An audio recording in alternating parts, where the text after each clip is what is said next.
Welcome. My name is Joseph Anderson, and today we'll be discussing payment processors in QuickBooks. So a little bit about me. I'm the CEO and founder of Sync with Connects. I'm the principal software developer, and I've been working with QuickBooks for over 12 years. I started the Connects to QuickBooks project back in 2011, and since then I've helped set up hundreds of companies with QuickBooks Online and Desktop. Our first question for today is, how do payment processors work? The processor acts as a middleman, and they don't actually put the money directly into your bank. And what I mean by that is, if I went to your website and I bought a pair of shoes, that $100 purchase doesn't go directly into your checking account. These processors hold on to the funds into a folder, a receivable if you will, and then usually on a 2-day deposit schedule, and you can adjust the time, but 2-day deposit's most common. Then they'll deposit the funds into your bank account minus their fees. The fees change depend on what processor you use and how many transactions you have. Usually it's about 2.5%. So here's a little screen grab of how a payment processor works, courtesy of First Atlantic Commerce. You can see here that they act as a middleman, so you'll start at the FAC gateway, merchant website, they buy something, cardholder, they go back to the bank and say, hey, does this guy have the funds? And they give a thumbs up or a thumbs down. The processor doesn't actually send back the credit card number to our software, so we are PCI compliant. And then with that OK message, the website marks the order as complete.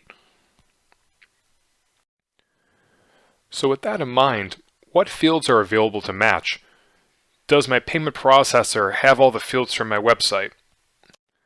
At a minimum, they require the billing address, the credit card details, which we don't receive. We may receive a payment method like Visa, MasterCard, but we're not going to get the credit card number back from them. The billing frequency, like is this an annual subscription? Are there 12 payments, 5 payments like a payment plan? And an amount. So in many cases, these processors end up just receiving a really basic details. And in some cases, they do send back a product SKU, an item title, quantity, price, tax, shipping, all the things you would need to put an order into your QuickBooks. But that usually happens with custom carts or ordering forms. So in most cases, your payment processor is lacking many of the fields that we need to accurately record data in your QuickBooks. Now, if no SKUs are sent, which can happen in many instances, we can map fields like the order description. We could say if the product price is $40, then map it to ABC. So there are workarounds that we've implemented for some clients. When we do query merchant processors, sometimes they return the merchant fees and we're able to add that onto sales for you. But I don't recommend adding the merchant fees to sales. You really should add them in bulk when you do your deposit matching. And I have another presentation about that. The processor also returns a reference number, and this goes onto the sale so you can accurately match the reference number on the orders with the number from your payment processor. The reason why companies match the reference number is sometimes the payment processor doesn't have the order number inside of it.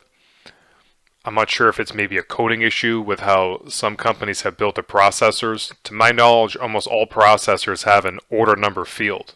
And when you get what's called a settlement report, which is a list of transactions associated with their deposit, it should have the original order number on there.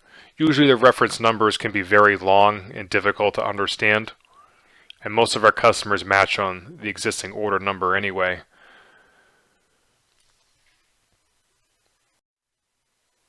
So with all this in mind, should I sync with my payment processor, or do I sync with my website? Or should I sync with them both? Well, the website sends the order to the processor, and then the processor sends back a success or failure message. The processor already has a copy of the sale, but if your processor doesn't have an order number, and your website, your WooCommerce, your Shopify has one, and you're syncing 2 orders with two different numbers, you're going to have duplicates. The only reason why you would need to sync both of them if the orders are mutually exclusive. So maybe you have an order form for your Stripe and you have a Shopify that uses Shopify payments. That would work.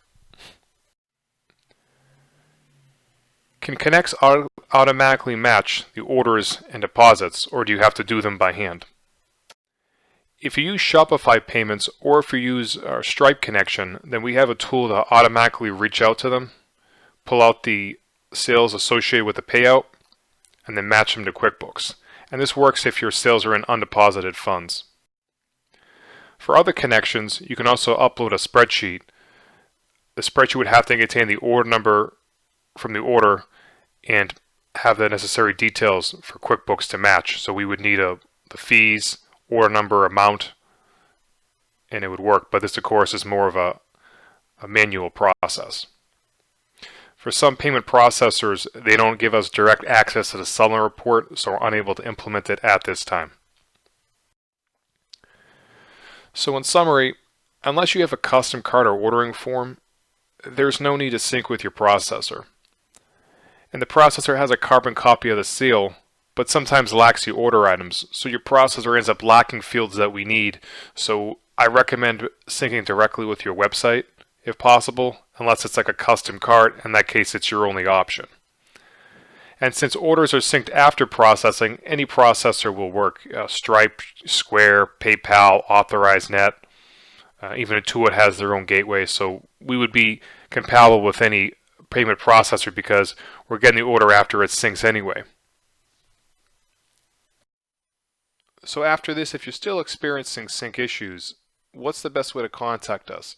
If you go to help.sync.withconnects.com, you can click on the submit a ticket on the top right, and you can just detail some of the errors that you have. What sync dates did you try? Show us any duplicate products, stock changes that failed to sync, and we will respond within 1 business day. Thank you.